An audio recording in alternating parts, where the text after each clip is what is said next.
అమ్మా అమ్మా అంటూ మిత్ర ఇంటికి రాగానే తన తల్లి సరోజని పిలుస్తున్నాడు. అమ్మ లేదు అంటూ మిత్ర తండ్రి జగన్నాథం బదులిచ్చాడు.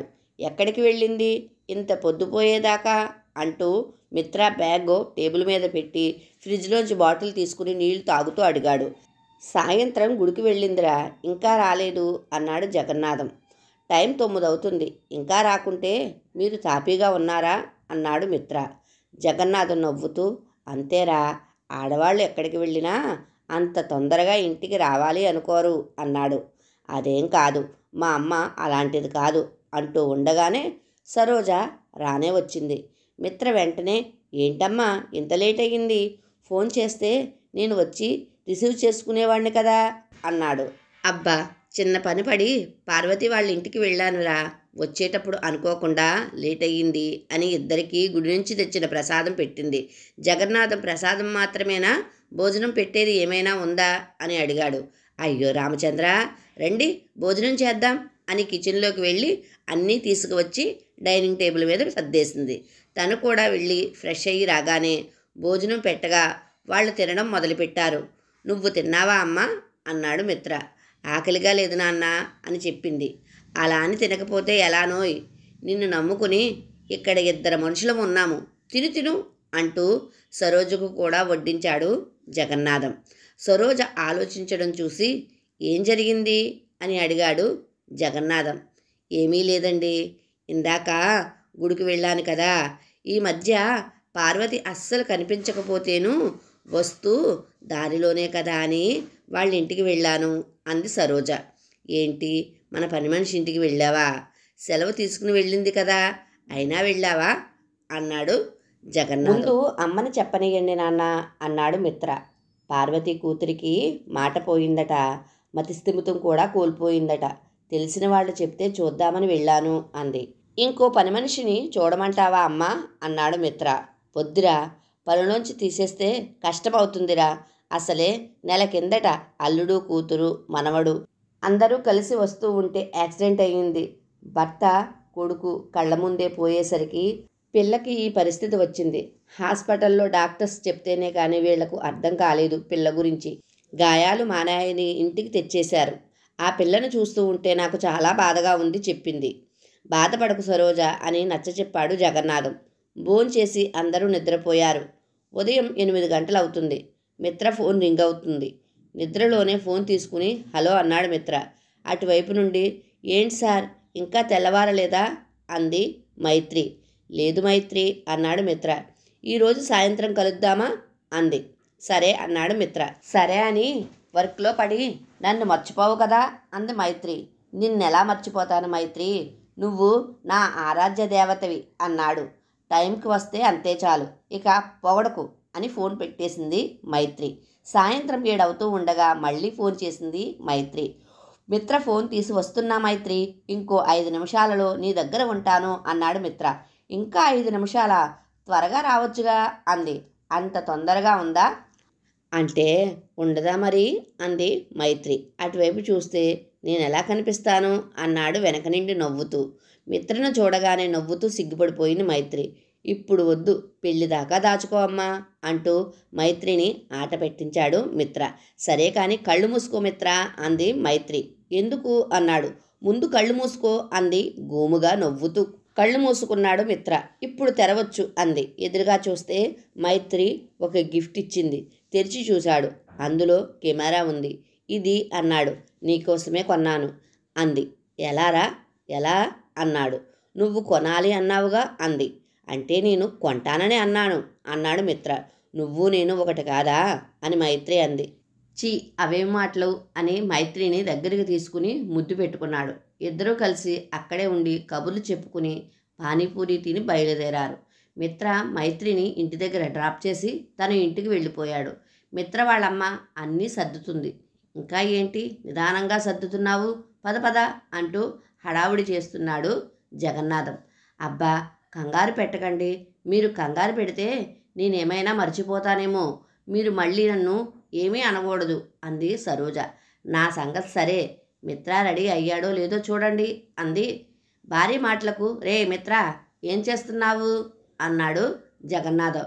రెడీ అవుతున్నాను నాన్న అంటే నువ్వు అమ్మాయివి కాదు కదరా. మైత్రి నాన్న ఫోన్ చేశాడు వాళ్ళు బయలుదేరాము అని. అమ్మాయి తరపు వాళ్ళే బయలుదేరితే మనము అబ్బాయి తరపు వాళ్ళం ముందు ఉండాలి కదా అని తొందర పెడితే ఎలాగోలా అందరూ కలిసి వెంకటేశ్వర స్వామి గుడికి బయలుదేరి వెళ్ళిపోయారు. అక్కడ అంతా కన్నుల పండుగలా ఉంది. మైత్రి మిత్రలకు ఎంగేజ్మెంట్ జరిపించారు పెద్దలు. చూడముచ్చటైన జంట. చూస్తూ ఉంటేనే దిష్టి తగులుతుందని పార్వతి ఇద్దరికి దిష్టి తీసింది. స్నేహితులంతా మిత్రాని నువ్వు లక్కీరా మామ అంటూ ఉంటే మిత్రాకి కాస్త గర్వంగా అనిపించింది. ఇదంతా జరగడానికి కారణం మామ అమ్మ. నా ప్రేమ గురించి చెప్పగానే ఒప్పుకుని నాన్నను కూడా ఒప్పించింది. ఇంతదాకా తీసుకువచ్చింది అనుకుంటూ అమ్మ కోసం చూశాడు. మైత్రి తన అత్తతో కూర్చుని కబుర్లు చెబుతుంది. పరిచయం జరిగినప్పటి నుండి ఇద్దరూ కల్మషం లేకుండా తల్లి పిల్లల్లా కలిసిపోయారు. వాళ్ళని ఎవరైనా చూస్తే అత్తా కోడళ్ళు అనుకోరు అనుకుంటూ వాళ్ళ దగ్గరికి వెళ్ళి నన్ను మర్చిపోయారా అన్నాడు మిత్ర. మమ్మల్ని కలిపిన నిన్ను ఎలా మర్చిపోతాము అని ఆట పట్టించింది మైత్రి. చూడమ్మా ఎలా అంటుందో. అంటే పోనీలే మిత్ర అంది సరోజ. ఏరా మిత్ర, వచ్చే నెలలో మంచి ముహూర్తమందని మైత్రి వాళ్ళ నాన్న ఫోన్ చేశాడు. ఏం చెప్పమంటావు అన్నాడు జగన్నాథం. మీ ఇష్టం నాన్న అన్నాడు మిత్ర. ప్రేమ పెళ్లి గురించి నువ్వు నిర్ణయం తీసుకుని ముహూర్తం సమయం మాత్రం నా ఇష్టమా అన్నాడు. వాళ్ళకి ఎలా నచ్చితే అలా చెయ్యమని చెప్పండి అంది సరోజ. మీరు సరే అన్నాక నేను సరే అంటాను అని మిత్ర వాళ్ళ నాన్నతో మీకు ఎలా వీలైతే అలా చేద్దామండి అన్నాడు జగన్నాథం. పార్వతి గాబరాగా సరోజమ్మని పిలిచింది. ఏమైంది పార్వతి అంది. మా పాప కనిపించట్లేదమ్మా, నాకేం చేయాలో అర్థం కావటం లేదు అని ఏడుస్తుంది. మిత్ర దగ్గరికి వచ్చి ఏడవకండి వెతుకుదాము, ఎప్పటి నుండి కనిపించలేదు అని అడిగాడు. మధ్యాహ్నం 3 గంటలకు ఇంటికి వెళ్ళేసరికి లేదు. వాళ్ళ నాన్న కూడా వెళ్ళి వెతుకుతున్నాడు అని చెప్పింది. మీరు ఏమైనా చేయండమ్మా అని వేడుకుంటుంది. మిత్ర పార్వతిని తీసుకుని పోలీస్ స్టేషన్కి వెళ్ళి ఫస్ట్ కంప్లైంట్ ఇచ్చి ఇంటి దగ్గర వదిలేసి తను వెళ్ళి పేపర్లో మిస్సింగ్ అని వేయించి బయట పోస్టర్స్ కూడా వేయించాడు. పార్వతి కూతురు కోసం వెతుకుతూనే ఉన్నాడు. ఫోన్ రింగ్ అయ్యింది. చెప్పమ్మా అని ఫోన్ రిసీవ్ తీసుకున్నాడు మిత్ర. ఇంటికి రానన్నా అంది. వస్తున్నా అని ఫోన్ పెట్టేసి ఇంటికి బయలుదేరాడు. మిత్ర ఇంటికి వచ్చి భోజనం చేస్తూ ఉండగా జగన్నాథం వచ్చి పూర్తయ్యాయా మీ సామాజిక సేవలు అన్నాడు. అయినా ఆ పని మనిషిని మన కారులో తీసుకువెళ్ళడం ఏంట్రా, నువ్వు చేసింది నాకు నచ్చలేదు అన్నాడు. అదేంటి నాన్న అలా అంటావు, కష్టంలో ఉంటే అన్నీ ఆలోచిస్తామా అన్నాడు. సరోజమ్మ ఏరా ఏమైనా ఆచూకీ తెలిసిందా అంది. ఇద్దరూ కలిసి ఇప్పుడు కూడా వెతకండి అన్నాడు జగన్నాథం. ఆడపిల్ల నాన్న, తను ఏ స్థితిలో ఉందో తనకే తెలియదు, ఎవరితో ఏమీ చెప్పుకోలేదు, పాపం నాన్న అన్నాడు. ఇక అన్నీ ఆపి నీ పని నువ్వు చూసుకో అన్నాడు జగన్నాథం. కానిస్టేబుల్ ఇంటికి వచ్చి కాలింగ్ బెల్ నొక్కాడు. జగన్నాథం వెళ్ళి తలుపు తీశాడు. ఏంటి అన్నాడు. మిత్రాగారు అనేలోపు మిత్రా వచ్చి ఏమైనా తెలిసిందా అన్నాడు. ఒకసారి 2 సార్ అంటే పద అంటూ భోజనం చేయకుండానే వెళ్ళిపోయాడు. పార్వతిని తీసుకుని హాస్పిటల్కి వెళ్ళాడు. కానిస్టేబుల్ వాళ్ళని తీసుకుని ఒక డెడ్ బాడీ దగ్గరికి తీసుకువెళ్ళి చూడండి అన్నాడు. పార్వతి ఏడుస్తూ వెళ్ళి చూసి కాస్త సంతోషపడింది. అది చూసి మిత్ర అమ్మయ్య అని ఊపిరి పీల్చుకున్నాడు. తర్వాత ఇంటికి వెళ్ళిపోయారు. మరుసటి రోజు మైత్రి తల్లిదండ్రులు వచ్చి శుభలేఖ ఇచ్చారు. మైత్రి చూస్తూ ఉంటే ఆఫీస్కి వెళ్ళి ఉంటాడు అంది మైత్రి వాళ్ళమ్మ. మైత్రి ఫోన్ చేసింది. మిత్ర ఫోన్ లిఫ్ట్ చేయలేదు. కాఫీ తాగి మైత్రి వాళ్ళు వెళ్ళిపోయారు. రాత్రి 10 అయ్యాక మిత్ర ఇంటికి వచ్చాడు. సరోజ రామిత్ర భోజనం చేద్దాం అంది. ఆకలిగా లేదమ్మా అని రూమ్లోకి వెళ్ళిపోయాడు. సరోజ పాలు తీసుకుని వెళ్ళి తాగు మిత్ర అంది. ఏమీ వద్దమ్మా అన్నాడు. ఖాళీ కడుపుతో ఉండకూడదు నాన్న, తాగు అని పాలు ఇస్తే తాగాడు. ఎంత వెతికినా విషయం తెలియట్లేదమ్మా అని బాధపడ్డాడు. ఇద్దరూ ఆ పనిపిల్ల గురించి ఆలోచించడం మానేసి పెళ్లి పనులు చూస్తారా అంటూ శుభలేఖ చేతికిచ్చాడు. మైత్రి వాళ్ళు వస్తే నువ్వేమో అన్ని పనులు మానేసి ఆ దిక్కుమాలిన దానికోసం తిరుగుతున్నావు. ఇక మన పనులు మనం చేసుకుంటే బాగుంటుంది అంటూ విసుక్కుని వెళ్ళిపోయాడు జగన్నాథం. సాయంత్రం అయ్యింది. పోలీస్ స్టేషన్ నుండి ఆఫీస్కి వెళ్ళాడు. మిత్ర వాళ్ళ హెడ్ మిత్రా దగ్గరికి వచ్చి ఏమైంది మిత్ర అన్నాడు. నో ఇంప్రూవ్మెంట్ అన్నాడు. ఫీల్ అవ్వకు, ట్రై చేద్దాము, మనం జర్నలిస్టులం, మనమే ఏదైనా చెయ్యాలి అన్నాడు. సరే సార్ అన్నాడు. సరే నువ్వు వెళ్ళి రెస్ట్ తీసుకో మిత్ర, మన వాళ్ళు కూడా వెతుకుతున్నారు, కేసు ఫైల్ చేద్దాము అని అన్నాడు. సరే అని కెమెరా తీసుకుని స్టార్ట్ అయ్యాడు. సగం మధ్యలోకి వచ్చేసరికి వర్షం మొదలయ్యింది. వెళ్తూ ఉంటే ఉరుములు మెరుపులు కూడా మొదలయ్యాయి. ఎక్కడైనా ఆగుదామో అనుకున్నాడు. మనసొప్పక అలా వెతుకుతూనే ఉన్నాడు. వర్షం పెద్దగా పడడంతో 10 నిమిషాలలో అంతా చీకటి అయిపోయింది. మిత్ర వెళుతూనే ఉన్నాడు. మొదటిసారి ఇల్లు చాలా దూరం అనిపించింది. తన ఇంటి దగ్గర చాలా నిర్మానుష్యంగా ఉంది. డెవలప్ అవుతున్న ఏరియా కదా అనుకుంటూ ఉండగా ఎదురుగా ఏదో వెహికల్ రావడంతో బైక్ పక్కకి తిప్పాడు. వెంటనే కింద పడిపోయాడు. తలకి దెబ్బ తగిలి రక్తం వస్తుంది. లేవడానికి కూడా రావట్లేదు. వర్షం తగ్గుతుంది కానీ ఉరుములు మెరుపులు తగ్గట్లేదు. లేవడానికి ట్రై చేస్తున్నాడు కానీ బైకు తన మీద పడిపోయింది. లేవడానికి చూస్తూ ఉంటే ఒక పెద్ద అరుపు వినిపించింది. తరువాత అరుపు కాస్త ఏడుపు అయ్యింది. ఏడుపు వినడం తప్ప ఏమీ చెయ్యలేకపోతున్నాను అనే బాధ మిత్రకు ఎక్కువయ్యింది. ఓపికనంతా కూడబెట్టుకుని లేవడానికి ప్రయత్నిస్తున్నాడు కానీ లేవలేకపోతున్నాడు. ఆ అమ్మాయి అరుపులు ఏడుపులు వినిపిస్తున్నాయి. భరించలేక ఫోన్ కోసం వెతికాడు. మిత్ర ఫోన్ రింగ్ అవ్వడంతో ఫోన్ దొరికింది. రిసీవ్ చేసుకున్నాడు. అటువైపు నుండి మిత్ర హెడ్ ఎక్కడ మిత్ర అన్నాడు. యాక్సిడెంట్ అయ్యిందని చెప్పాడు. వెంటనే నేను వస్తున్నా అని స్టార్ట్ అయ్యాడు. మిత్రాకి ఆ అమ్మాయి అరుపులు ఏడుపులు దగ్గరగా వినిపిస్తున్నాయి కానీ చుట్టూ చీకటిగా ఉంది. ఈలోగా ఒక అతను ఒక అమ్మాయిని ఈడ్చుకుంటూ వెళ్తున్నాడు. అదే సమయంలో ఉరుము రావడంతో మిత్రా వాళ్లను ఫోటో తీసి కింద పడిపోయాడు. స్పృహ కోల్పోయాడు. హాస్పిటల్లో ఐసీయూలో ఉన్నాడు మిత్ర. కళ్ళు ఇంకా తెరవలేదు. సరోజ ఏడుస్తూ ఉంది. నర్సు వచ్చి మిత్ర కళ్ళు తెరిచాడు అని చెప్పింది. మైత్రి సరోజ ఫాస్ట్గా లోపలికి వెళ్ళారు. సరోజ ఏడుస్తూ ఎలా జరిగింది నాన్న అంటూ ఏడ్చింది. మీ హెడ్ ఫోన్ చేసి చెప్తేనే కానీ తెలియలేదు. ఆయనే నిన్ను సమయానికి ఆదుకున్నాడు కాబట్టి సరిపోయింది, లేదంటే అని ఏడుస్తుంది. ఏమీ కాదులే అత్తయ్య అంటూ మైత్రి వాదారుస్తుంది. ఈలోగా హెడ్ వచ్చి మనం మంచి చేస్తే మనకు ఎప్పటికీ హాని కలగదమ్మా అంటూ ఆమెకు నచ్చచెప్పాడు. వెంటనే మిత్ర అమ్మ ఆ అమ్మాయి గురించి ఏమైనా తెలిసిందా అన్నాడు.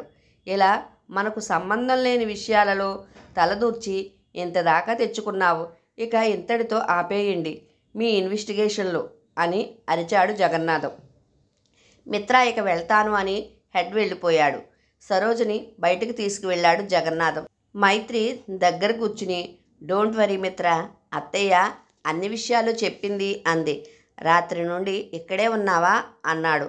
రాత్రి నుండి కాదు, 3 days అవుతుంది తెలుసా అంది. మిత్ర అవునా అంటూ ఆశ్చర్యపోయాడు. నా బ్యాగ్ ఎక్కడా అన్నాడు. అన్నీ ఇంట్లో ఉన్నాయి, నువ్వు కంగారు పడకుండా రెస్ట్ తీసుకో, అన్నీ నేను చూసుకుంటాను అని మైత్రి చెప్పి మిత్రను చూసుకుంటూ ఉంది. 3 నెలలు గడిచాయి. మిత్ర డిశ్చార్జ్ చేశారు. ఇంటికి తీసుకువచ్చారు. గుమ్మంలోకి రాగానే సరోజ దిష్టి తీసి లోపలికి తీసుకువచ్చింది. గాయాలు మానలేదు, నడవలేకపోతున్నాడు. సరోజ మైత్రి కలిసి మిత్రాని రూమ్లో పడుకోబెట్టారు. ఇంకో 3 నెలలు పడుతుంది రికవర్ అవ్వడానికి అని చెప్పాడు డాక్టర్. మైత్రిని పిలిచాడు మిత్ర. ఏంటి మిత్ర అంది మైత్రి. నాకు కెమెరా ఇవ్వవా అని అడిగాడు.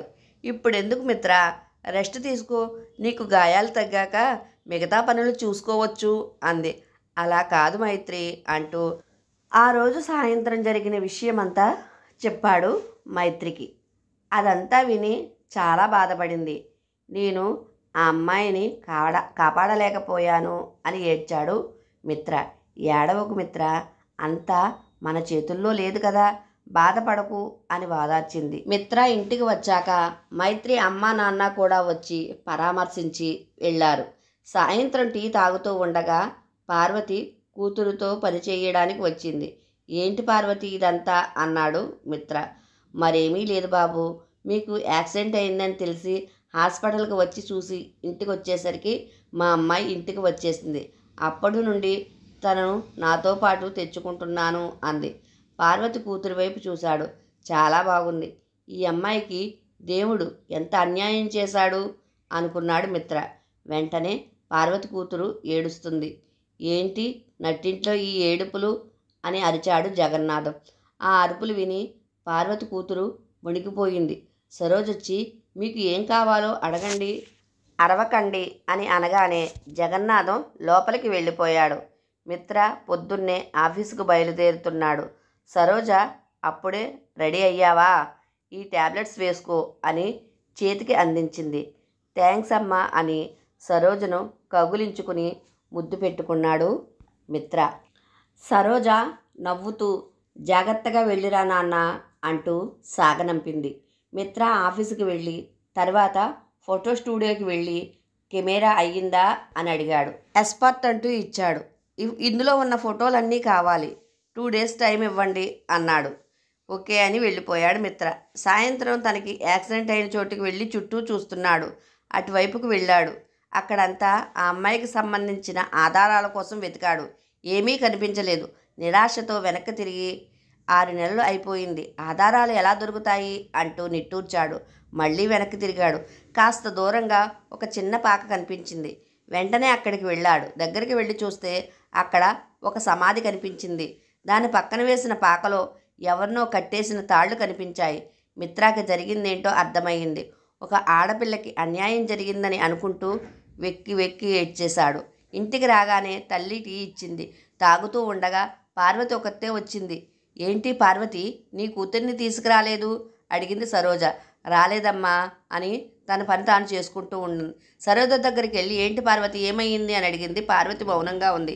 ఏం చేయమంటావు సరోజమ్మ, పిల్ల తిరిగి వచ్చింది అనుకున్నాను కానీ ఎవడో పాడు చేశాడని తెలుసుకోలేకపోయాను. మొన్న జ్వరం వచ్చిందని హాస్పిటల్కి తీసుకుపోతే ప్రెగ్నెంట్ అని డాక్టర్ చెప్పాడు. ఏమీ పాలు పోవట్లేదమ్మా అంటూ ఏడ్చేసింది. సరోజకు కూడా ఏడుపు వచ్చింది. మరి ఇప్పుడు ఎలా అని అడిగింది. మా అన్న వచ్చి ఏదో స్వచ్ఛంద సంస్థలో చేర్పించాడు, అక్కడే ఉంది అని వెళ్ళిపోయింది. ఆ రోజు సరోజకి మిత్రాకి మనసు బాగోక భోజనం కూడా చేయకుండా ఉండిపోయారు.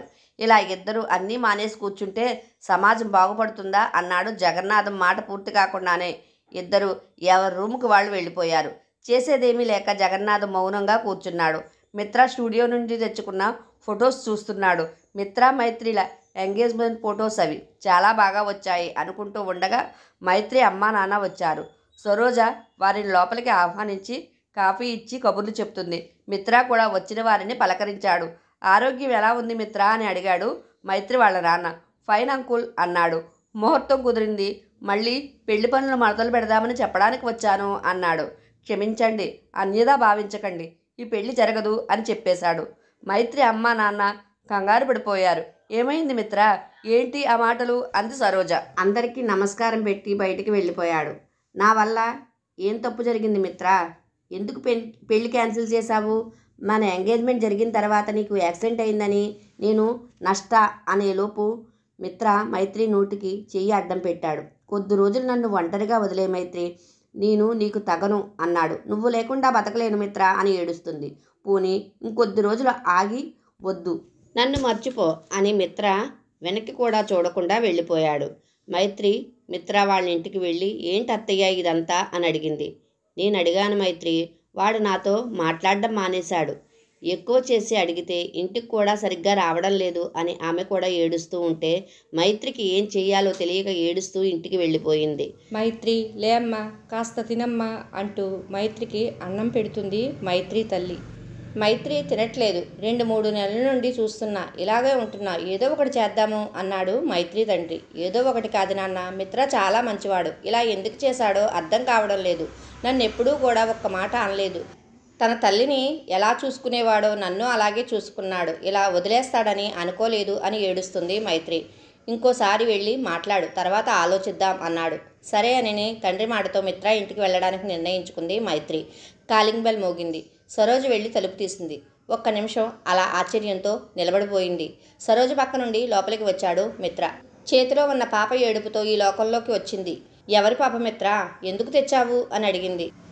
మనతోనే ఉంటుందమ్మా ఈ పాప, ముందు పాలు పట్టు అని అమ్మ చేతికిచ్చాడు మిత్ర. పాప అలికిడి విని, ఏం చేస్తున్నావో నీకు అర్థమవుతుందా? ముందు ఆ దరిద్రాన్ని బయటపడేయి అన్నాడు జగన్నాథం. మిత్ర ఏమీ పట్టించుకోకుండా లోపలికి వెళ్ళి స్నానం చేసి వచ్చాడు. పాపను చూస్తే నిద్రపోతుంది. చాలా బాగుందిరా పాప అంది సరోజ. నువ్వు పెంచుతావా అమ్మా అని అడిగాడు. చాలా రోజులయ్యింది మిత్ర, ఇంట్లో చిన్నపిల్లలు లేక నీకు పుడితే ఆడుకుందాము అనుకున్నాను, ముందుగానే ఇచ్చావు అంటూ పాపను ఎత్తుకుని ముద్దు పెట్టుకోబోయింది సరోజ. ఆ పాపను బయటకు పంపించేయండి అంటే మీకు వినిపించట్లేదా? చి చండాలం అంటూ పాపని లాక్కోబోయాడు జగన్నాథం. మిత్ర వాళ్ళ నాన్నకి అడ్డంగా నిలబడ్డాడు. అదే సమయంలో మైత్రి అక్కడికి వచ్చింది. మైత్రిని చూడగానే, రామ్మ మైత్రి, నిన్ను కాదని వాడు ఎలాంటి పనులు చేస్తున్నాడో చూడు అంటూ చూపించాడు జగన్నాథం. సరోజ చేతిలో ఉన్న పాపను చూసింది మైత్రి. దగ్గరికి వెళ్ళి చూసింది. మిత్ర వైపు చూసింది. మిత్ర మైత్రిని చూడకుండా తల వంచుకుని నిల్చుని ఉన్నాడు. మైత్రి వచ్చింది కదా. ఎక్కడి నుండి తెచ్చావు ఈ దరిద్రపు పిల్లని అన్నాడు జగన్నాథం. దరిద్రం కాదు, నా కూతురు అని సమాధానమిచ్చాడు మిత్ర. మిత్ర చెంప మీద కొట్టాడు జగన్నాథం. రెండో దెబ్బ వేసేటప్పుడు మిత్ర తండ్రి చేయి పట్టుకున్నాడు. హౌ డేర్ యూ ఈడియట్ అని మళ్ళీ కొట్టబోయాడు. మీకు నన్ను కొట్టే అర్హత లేదని విదిలించుకుని వెళ్ళిపోయాడు మిత్ర. అక్కడ జరిగిందంతా చూసి వెళ్ళిపోయింది మైత్రి. సరోజ పాపకు పాలు పడుతుంది. మిత్ర వెళ్ళి పక్కన కూర్చున్నాడు. సరోజ మిత్ర తల మీద చెయ్యి వేసి, ఏమైనా తింటావా అని అడిగింది. సరే అన్నట్టు తల ఊపాడు. పాపని మిత్ర చేతికి ఇచ్చి ముద్దలు కలిపి పెడుతుంది. నా మీద కోపం లేదా అమ్మా అన్నాడు. సరోజ నవ్వింది. చెప్పమ్మా అన్నాడు. నువ్వు నా కొడుకు మిత్ర, నా బిడ్డ గురించి నాకు కాక ఇంకెవరికి తెలుస్తుంది అంటూ అన్నం తినిపించింది సరోజ. పాప నవ్వును చూసి మిత్ర కూడా నవ్వాడు. ఎన్నో రోజులయ్యింది నాన్న నీ నవ్వు చూసి అంటూ మిత్రాని ఒడిలో పడుకోబెట్టుకుంది. తల్లి లాలనతో అలాగే నిద్రపోయాడు మిత్ర. ఆహా, ఏమి అదృష్టము! ఇంత చేసినా ఈ వెధవకు ఇంకా నిద్రపుచ్చుతున్నావా అని అరిచాడు. ఆ మాటలతో మిత్ర లేచి చూశాడు. 8 దాటింది. భర్తకు టీ ఇవ్వకుండా ఇంకా వాడిని అంటూ తిట్ల దండకం మొదలుపెట్టాడు జగన్నాథం. మిత్ర పాపను తీసుకుని లోపలికి వెళ్ళాడు. సరోజ కూడా టీ తీసుకువచ్చి ఇచ్చింది. ఇంట్లో నేను ఇలా ఏడుస్తున్నా మీ తల్లి కొడుకులకి వినిపించట్లేదా అన్నాడు. ఏమీ విననట్టు సరోజ లోపలికి వెళ్ళిపోయింది. సరోజ మిత్రకు ఫోన్ చేసి రమ్మని చెప్పింది. మిత్ర త్వరగానే ఇంటికి వచ్చాడు. ఏమైందమ్మా అన్నాడు. ఏమీ లేదు మిత్ర, పాపకు ఇవన్నీ కొనాలి, బయటికి వెళ్దామని లిస్ట్ ఇచ్చింది. సరే అన్నాడు. ఈలోగా టీ ఇచ్చింది సరోజ. ఒకసారి మైత్రి గురించి ఆలోచించు మిత్ర అంది. వద్దమ్మా, తనకు ఈ సమస్యలు అన్నాడు. సమస్య ఏముంది మిత్ర, నేను అర్థం చేసుకున్నట్లే తను అర్థం చేసుకుంటుంది, నిన్ను తలుచుకుంటూ ఏడుస్తుంది అన్నది సరోజ. ఏడవని అమ్మ, ఏదో ఒక రోజు కన్నీళ్లు ఆగిపోయి నా మీద కోపంతో అయినా నన్ను మర్చిపోతుంది అన్నాడు మిత్ర.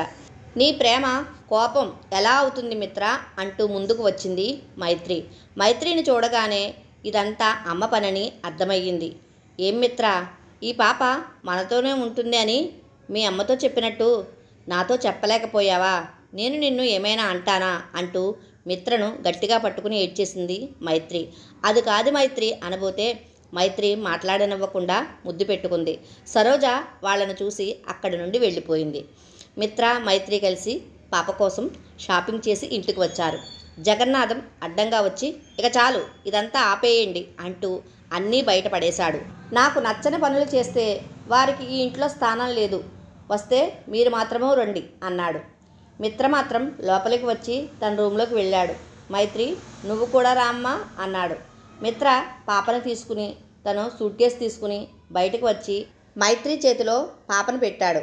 మైత్రి పాపను తీసుకోగానే మిగిలినవన్నీ తీసుకుని మైత్రి ఇంటికి వెళ్ళారు. సరోజ గుడి నుండి వచ్చేసరికి పాప లేదు. మిత్ర గదిలోకి వెళ్ళింది. అక్కడ చూసేసరికి విషయం తెలుసుకుంది. భర్తతో ఏమీ మాట్లాడకుండా తన పని తాను చేసుకుంటుంది. మైత్రి వాళ్ళ ఇంట్లో ఉన్నాడు మిత్ర. భోజనం చేశాక మైత్రి తండ్రి వచ్చాడు. చెప్పండి అంకుల్ అంటూ లేచి నిల్చున్నాడు మిత్ర. కూర్చో మిత్ర అంటూ తను కూర్చున్నాడు మైత్రి తండ్రి. మైత్రి అంటే మాకు చాలా ఇష్టం. తన ఇష్టాన్ని మేము ఎప్పుడూ కాదనలేదు. మా మైత్రిని ఇప్పుడైనా పెళ్లి చేసుకుంటావా అని అడిగాడు. మైత్రికి చాలా పెద్ద మనసు ఉంది అంకుల్. తనే నా సమస్యలకు పరిష్కారం చూపించింది. మీరు చాలా గొప్పవాళ్ళు. నన్ను మీ అల్లుడుగా స్వీకరించారు అంటూ కాళ్లకు దండం పెట్టాడు. ఆయన నవ్వుతూ మిత్రాని దీవించాడు. ఒక గుడిలో మైత్రి తల్లిదండ్రులతో పాటు సరోజ సమక్షంలో మిత్ర, మైత్రి దంపతులయ్యారు. వారిద్దరినీ దీవించి సరోజ వెళ్ళిపోయింది. మిత్ర, మైత్రి కలిసి పాపతో సహా కొత్త కాపురం పెట్టారు. ముగ్గురు ఆనందంగా ఉంటున్నారు. మైత్రి వాళ్ళ నాన్న వచ్చారు. మైత్రి సంతోషంతో లోపలికి పిలిచింది. ఎలా ఉన్నారా అన్నాడు. చూస్తున్నావుగా నాన్న అంటూ నవ్వేసింది మైత్రి. మైత్రి పాపను తీసుకుని బయటికి వెళ్ళింది. మిత్ర ఒక్కడే ఇంట్లో ఉన్నాడు. కాలింగ్ బెల్ మోగగానే డోర్ ఓపెన్ చేస్తూ ఇంతసేపు ఎందుకు వెళ్ళావు మైత్రి అన్నాడు. కానీ వచ్చింది మైత్రి కాదు, మిత్ర వాళ్ళ నాన్న జగన్నాథం. లోపలికి వచ్చాడు జగన్నాథం. తండ్రి లేకుండా బతకడం నేర్చుకున్నావన్నమాట అన్నాడు. మిత్ర లోపలికి వెళ్ళి వాటర్ తీసుకుని వచ్చి ఇచ్చాడు. నీళ్లు తాగుతూ ఇప్పటికీ మించిపోయింది లేదు, మీరిద్దరూ మన ఇంటికి వచ్చేయండి అన్నాడు జగన్నాథం. మేము ఇద్దరము కాదు, ముగ్గురము. మా ముగ్గురిని అంగీకరిస్తేనే వస్తాము అన్నాడు మిత్ర. దారిన పోయే దరిద్రాన్ని ఇంటికి తీసుకువచ్చి కన్న తండ్రిని కాదంటున్నావా అంటూ నిలదీశాడు. సాహితి దారిన పోయే దరిద్రం కాదు, నా ఇంటి మహాలక్ష్మి అన్నాడు. ఓహో, ఆ పనికిమాలిన దాని పేరు సాహితీయా? ఆహా, అవునా? ఇంకా ఏంటబ్బా చెప్పలేదు అనుకుంటున్నాను. ఏ నీతి మాలిన దానికి పుట్టింది ఇది? నీకు కావలసి వస్తుందా? చిచి, నువ్వు ఎక్కడో ఒక చోట కొక్కుర్తి పడ్డావు. అది కప్పిపుచ్చుకోవడానికి ఇదంతా చేస్తున్నావు. మా అందరినీ నీ చేష్టలతో బాధ పెడుతున్నావు. దాన్ని ఈ భూమి మీద ఉండనీయను అంటూ శబ్దం చేశాడు జగన్నాథం. నీ కూతురిని నువ్వే చంపుకుంటావా నాన్న అన్నాడు మిత్ర. జగన్నాథానికి ఒక్క నిమిషం భూమి కంపించినట్టు అనిపించింది. అది నా కూతురా? ఏం వాగుతున్నావు నువ్వు? మతిపోయిందా నీకు అన్నాడు. మిత్ర ఒక ఫోటో చేతిలో పెట్టాడు. ఆ ఫోటో చూడగానే జగన్నాథం కళ్ళు తిరిగి పడిపోయాడు. కాసిన్ని నీళ్లు చల్లి లేపాడు మిత్ర. ఇది ఎలా అన్నాడు. ఆ రోజు నాకు యాక్సిడెంట్ అయిన రోజు తీశాను. దీనిని చూసినప్పుడు నేను కూడా ఇలాగే పడిపోయాను అన్నాడు మిత్ర. నా తండ్రివి కాబట్టి ఏమీ అనట్లేదు, మనిషిని కాబట్టి ఇలా అంటున్నాను. సిగ్గులేదా నాన్న? నీకు నీ కొడుకు కంటే చిన్నపిల్లని అలా చేసినందుకు? ఒకవేళ నా తర్వాత చెల్లి పుట్టు ఉంటే ఇలాగే ఉండేది కదా నాన్న? ఆ పిల్లని అలా హింసించి అనుభవించడానికి నీకు మనసు ఎలా వచ్చింది? నా ఎంగేజ్మెంట్ తర్వాత నీకు ఇలాంటి బుద్ధి ఎలా కలిగింది? 3-4 రోజులు ఆ పిల్లకు నరకం చూపించావు కదా నాన్న. ఎవరికీ చెప్పుకోలేదని ఇంత పాపానికి ఒడిగడతావా? చిచ్చి, పైగా ఏదో పెద్ద మనిషిలాగా ఎంత నటించావు. పని మనిషి కారు ఎక్కితేనే నచ్చని నీకు పని మనిషి కూతుర్ని ఎలా రేప్ చేశావు? నేను ఆ పిల్ల కోసం వెతుకుతూ ఉంటే నువ్వు ఆ పిల్లతో సుఖాన్ని పొందుతూ ఏమీ తెలియనట్టు ఎలా ఉండగలిగావు? నీకు తిండి ఎలా సహిస్తుంది? ఒకవేళ నాకు యాక్సిడెంట్ కాకపోయి ఉంటే ఆ పిల్లను చంపేసేవాడు కదా నాన్న అంటూ నిలదీశాడు. జగన్నాథం ఏడుస్తూ కూలబడిపోయాడు. ఏదైనా హద్దు మీరి మాట్లాడితే క్షమించండి అన్నాడు మిత్ర. జగన్నాథం ఏమీ మాట్లాడకుండా వెళ్ళిపోతూ ఉంటే నాన్న అని పిలిచాడు. ఏంటి అన్నట్టు తల తిప్పి చూశాడు. ఈ విషయం అమ్మకు తెలియదు. తను నిన్ను శ్రీరామచంద్రుడు అనుకుంటుంది. దయచేసి నా తల్లిని అలాగే ఉండనియండి అన్నాడు. ఇంకొక మాట, సాహితీ లాంటి పిల్లలు ఇంకా ఎక్కడైనా ఉన్నారా? ఉంటే చెప్పండి, నేను తెచ్చుకుంటాను అన్నాడు మిత్ర. ఇక ఒక్క నిమిషం కూడా ఉండకుండా వెళ్ళిపోయాడు జగన్నాథం. ఆదివారం కావడంతో మిత్ర, మైత్రి ఏకాంతంగా ఉండాలని సరోజ సాహితీని తీసుకువెళ్ళింది. మైత్రి వచ్చి మిత్ర, సాహితీని తీసుకువద్దాం పదా అంది. సాహితీ కావాలా? నేను వద్దా అన్నాడు దగ్గరికి తీసుకుని. ఏమో బాబు, అదంతా నాకు తెలీదు. నాకు సాహితీ కావాలి అంటూ అల్లరి చేస్తుంది మైత్రి. నేను వద్దా అంటూ మైత్రిని ఆట పట్టిస్తున్నాడు మిత్ర. మిత్ర మైత్రిని తీసుకుని సరోజ దగ్గరికి వెళ్ళారు. సరోజ పాపతో ఆడుకుంటుంది. మైత్రి వెళ్ళి బాగా ఇబ్బంది పెడుతుందా అత్తయ్య అంటూ సాహితీని ఎత్తుకుంది. ఏమీ లేదమ్మా, నాకు బాగా ఉంది పాపతో అంటూ తిరిగి తీసుకుంది సరోజ. టీ తెస్తాను అంటూ లోపలికి వెళ్ళింది మైత్రి. సరోజ పాపను ఊపుతూ అమ్మా అను, ఇటు చూడు, అమ్మను చూడు అంటూ నవ్వుతుంది. మిత్ర అది చూసి అమ్మ అన్నాడు. నాకు తెలుసు మిత్ర అంది సరోజ. ఎలా అమ్మా అన్నాడు మిత్ర. పార్వతీ కూతురు మన ఇంటికి వచ్చినప్పుడు బాగా భయపడింది. మీ నాన్నను చూసినప్పుడు వణుకుపోతూ ఏడ్చింది. మీ నాన్న లేనప్పుడు నేను తనతో ఉన్నప్పుడు బాగుండేది. ఒకసారి నువ్వు మైత్రితో నీకు యాక్సిడెంట్ జరిగినప్పుడు చెప్పిన విషయాలు నేను కూడా విన్నాను. నాతో కూడా చెప్పి బాధపడ్డావు. నీ ఎంగేజ్మెంట్ ఫొటోసు నేను కూడా చూశాను అన్నది. ఇదంతా అన్నాడు మిత్ర. ముందు నన్ను చెప్పనివ్వు. నేను కావాలని పార్వతిని తన కూతురి విషయాలు మీ నాన్న ముందు అడిగేదాన్ని. మీ నాన్న అన్నీ వింటూ ఏమీ తెలియనట్టు ఉండడంతో నేను చాలా బాధపడ్డాను. అంతేకాదు ఆ పిల్ల ఉండే ఎన్జిఓఎస్ ఆఫీసులో మీ నాన్న ఫోటో ఇచ్చి రానివ్వవద్దని చెప్పాను. ఆ పిల్ల సాహితీని గని వెళ్ళిపోయింది. పార్వతి కూతురు పోయిన దుఃఖంలో అనుకోలేదు. సాహితి అక్కడే ఉండాలా అని ఆలోచించేలోపు నువ్వు ఇంటికి తీసుకువచ్చావు. నా మిత్ర ఇదంతా అంగీకరించేసరికి నా ప్రాణము తిరిగి వచ్చినట్టు అయ్యింది అని చెప్పింది సరోజ. నాకు ఒక మాట చెప్పవచ్చు కదమ్మా అన్నాడు మిత్ర. నువ్వు ఒంటరిగా పోరాడుతూ ఉంటే సంతోషంగా అనిపించింది. పుత్రోత్సాహంలో ఉన్నాను మిత్ర అంటూ నుదుటి మీద ముద్దు పెట్టుకుంది సరోజ. ఇద్దరూ కలిసి సాహితీతో ఆడుకుంటున్నారు. టిఫిన్ టీ రెడీ అంటూ తీసుకువచ్చి ఇద్దరికీ ఇచ్చింది మైత్రి. సాహితీని ఎత్తుకుని పాలు పట్టిస్తుంది. ఏమీ తెలియకపోయినా సాహితీని స్వీకరించిన మైత్రికి కృతజ్ఞతలు మనసులోనే చెప్పుకున్నారు సరోజ, మిత్ర. కథ అంతా విన్నారు కదండి. చాలా బాగుంది కదా కథ అయితే. నాకైతే కనుక చాలా బాగా నచ్చిందండి. అయితే ఈ కథలోని తండ్రి చెడ్డవాడైనా కానీ తల్లి మంచిదన్నమాట. అంటే మన ఇంట్లో తల్లిదండ్రుల్లో ఒక్కరైనా సరే మంచోళ్ళు ఉంటే కనుక మన పిల్లలకి మంచి బుద్ధులు వస్తాయి అనడానికి నిదర్శనం. కానీ లాస్ట్ డైలాగ్ కూడా చాలా బాగుందండి. జగన్నాథాన్ని కొడుకు అడిగాడు కదా, ఏమని, ఇలాంటి వాళ్ళు ఇంకా ఎక్కడైనా ఉన్నారా చెప్పండి, తీసుకొచ్చి పెంచుకుంటాను అనేసి అన్నాడు కదా. అంటే నువ్వు ఇంత వయసు అయిపోయిన తర్వాతే నువ్వు ఇటువంటి తప్పుడు పని చేసావు. మరి ఇంకా వయసులో ఉన్నప్పుడు నువ్వు ఎన్ని ఘనకార్యాలు చేసుంటావు అని అర్థం అన్నమాట అక్కడ. అంటే నువ్వు నాకు నిశ్చితార్థం రోజున, పెళ్ళిడికి వచ్చి నాకు నిశ్చితార్థం రోజున నువ్వు ఈ పని చేసావు. మరి ఇలాంటివి నువ్వు కాలంలో ఉండగా చాలా చేసుంటాడు కదా. మరి అందుకనేసే కొడుకు అయితే మటుకు ఆ మాట అన్నాడండి. నాకైతే మటుకు ఆ డైలాగ్ అయితే మటుకు చాలా బాగా నచ్చిందండి.